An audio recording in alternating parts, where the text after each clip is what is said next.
If your treadmill starts making noise, here's a quick fix. Air pressure changes and transport can slightly misalign the rear axle, causing a clicking noise with each rotation. The rear axle is located at the back of the treadmill.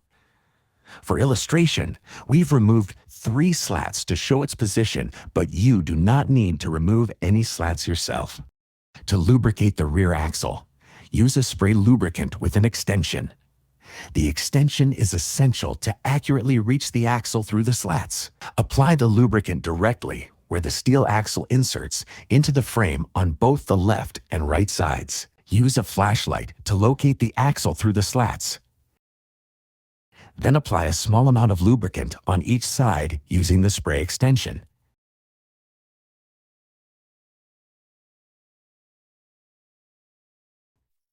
Afterwards, use the treadmill as normal. If you have any questions, our friendly support team is happy to help.